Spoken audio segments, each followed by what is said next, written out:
Hey, sports people, thank you so much for watching this video. It's spot on. We're doing sports here. Yes, and the name is Onola Kwa. This is spot on. We do sports. Sports is a business. If you love sports, football, let's go. Don't forget to follow your girl here. Follow me here, and any other platform you can view. And of course, my YouTube channel is there for you to go click subscribe. Yes, we had was yeah, it's always packed weekends, for sports all over with all the leagues and all that. But of course, we yesterday we spoke briefly about the league here in Nigeria and the other big match. The one at the Cathedral. Yes, it ended 2-1. Yes, 2-1. And I was thinking maybe Remo Stars, who are log leaders currently, could prove their tactical credentials.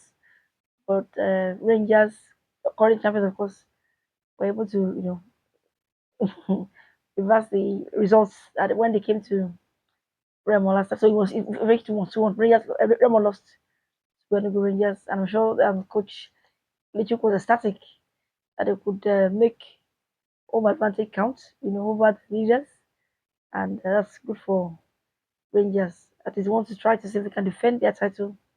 But for now, Remo Stars still topping despite the defeat. Shooting Stars, also lost. Uh, they also lost, and and I like what the coach of he said, "Oh, Atlant let us play." He said, "Atlant were all over us. We could not just play our game." And Atlant using home advantage, maximum effect. But what I found worrying was that there was this time around in the NPFL, that Nigeria League Nine, it was no way win. And we should help officiating is always, because we know that in the Rivers game, for instance, Rivers, Enyimba, there was some questionable calls there. So referees, officials, let these matches be fair. We have no away win. All the match except Nasarawa Golden City reached, you know, and it was like, why would all the home teams were winning? How convenient is that? Okay, let's hope for the best. The next matches are upon us, except that the change of the fixtures on Wednesday. We should have matches here again in the Nigerian. On Wednesday, it doesn't take too long. Wednesday we have matches coming up. Yeah, but good kudos to Benin Insurance. Well, the highest, 3-0. Of course, the red card didn't help Niger Tornadoes, but Bender took advantage, and they were the highest scorers of the weekend. With three, but it was actually very interesting. Even looking at the fixtures, you would normally you would not find 3-0. For it is always 1-0, like it happened this time 2-1. This time around in the league here in Nigeria. So kudos, Ramos are still topping despite the setback, as well as Shooting Stars of Ibadan still second. I expect that they will make amends in the next games, even though officiating in the match, Enyimba Rivers. Okay, so Enyimba, lots of history there. Could George went back there. I was where was where was there. He was the coach there at Enyimba, and I like what he said about the fans. How this they still welcomed him, despite the fact that left them. Other Nigerian assignment, of course, went to Rivers, so that's good. Then even the coach of of Enyimba now, was at the point also coaching Rivers. So a lot of history there. But he went to the people that they found this time around, and let's hope that the officiating, is always fair and reflects what happens, in the matches. Mm. Reflects Olobi there, the Casina, but Sokoto City, what I say, biggest winners, it was a draw at Nasarawa, but at least they didn't lose. So he traveled all the way to Lafia and got that important point. Okay, so uh, let's straight away, let's go straight to before we go to tennis. I talked yesterday about I won't dwell on it too much about Yannick Sinner's doping 3 months given to him, but straight away to the matches. And I don't know what Bellingham said, to the referee, and we have to, we are players. Duty of care, self control is very very important. I'm happy he apologized and wants to move on. Luckily for Madrid, he won't be missing in their squad for the reverse fixture against City. they will still be playing because the ban will not affect the Champions League uh, fixtures, but will affect, of course, La Liga. But they didn't say anything. Here with La Liga, they haven't said, those in charge haven't said anything about this ban, but we know at least, two matches, minimum, you serve 2 matches. But let's wait and see what they will say. So, and of course, it cost them dear. And interestingly, Atletico had seen that, playing later, Atletico Madrid could not take advantage too. They too were unfortunate, had the man sent off very early, and they couldn't just, in fact, they were even lucky to draw. Alex Solos coming to the rescue very late in the match to get that 1-1. That's just the La Liga for you. So Barcelona have a chance tonight. You know, yes, they have a chance against Rayo Vallecano. Can they take it? But Rayo Vallecano too are not going to be. They won't just like. They're also doing well.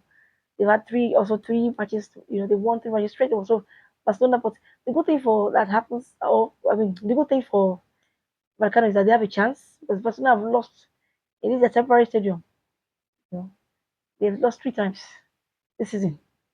So let's see if though I feel that unlike Atletico, I think Barcelona would take advantage. They will do the same points anyway, but because they've beaten Madrid, you know, so besides weight against Madrid, so they would go to the top based on besides weight. I think they should take advantage, but it will not be easy. Vallecano will not make it easy. But if it finishes a draw as well, if it free as a draw, you know, I wouldn't be surprised because Vallecano to they know how to beat Barca, and they are also on a winning run as well. So it's gonna be tough, for Rafinha, Lewandowski, of course, the main man Yawa. But let us see what happens. Let's see what happens. Arojo, let's see what happens. I won't be calling it. I think Barcelona should just make it. They had more days to also rest and reflect. I think that their opponents have dropped points, and at the point Barcelona were leading by 12. You can't believe it. Before they collapse, they were losing matches back to back. Now they are third, but they can go top tonight, albeit on Etihad against Madrid. So let's see what if Vallecano prevent them. I will not be surprised because this is La Liga and stuff happens. And okay, fine. Amorim was saying something. I said be careful what you say. But it was one who said it. This is the worst team, the worst United team. Now this team have compared to the team of 1973 that was relegated. So you have to be careful what you say and what you wish for. Garnacho could not just. Is it Amorim that come and play and score goals? This is the place that will score now. Zexi was there, missing chances. So the actual one was even more glaring. And you would think that even Onana would have done better, Yes, he was under pressure. Defense didn't help him. He just laid back. And Madison reacted very fast to score the Tottenham goal. But he would just, maybe tilt the ball to somewhere a player would find difficult to reach. Not back into play. The defense, clearly to blame for that one. And there's chances to, and that's why what surprised me. Are you going to say Amorim? But Amorim, he was once said, this is the worst thing. Now, even I think the average of even said Agis, yes, they come so maybe just next to Valhalla is this is the worst beginning, to a manager's career, except maybe Valhalla. Other managers have done better. Mourinho did better. Even they all did better. They all did better. David Moyes did better. Solskjaer did better. Even in their first. So what are we saying? I said let's Barcelona. I just had a feeling. If Barcelona has stayed, I'm sure things will be like this. But he's also not doing well at Leicester. He's struggling. But anyway, I'm just going to stop there for the English EPL. And of course, tennis as well. You have back to back matches. You know, uh, Animisova, winning yesterday in Qatar. But today, Dubai has lost. What are we saying? Too many matches. Ostapenko, we thought who had beaten Paulini, beating Swatek like that. I was told this was the she was champion in waiting. But the rain breaks affected her apparently her psyche. She couldn't win the match. She lost. But both of them have been beaten now today in the Dubai Open. But there was no rest. They are coming from final of Abu Dhabi straight to Dubai. Straight to Dubai. And they have both of them have lost today. Ostapenko losing today, to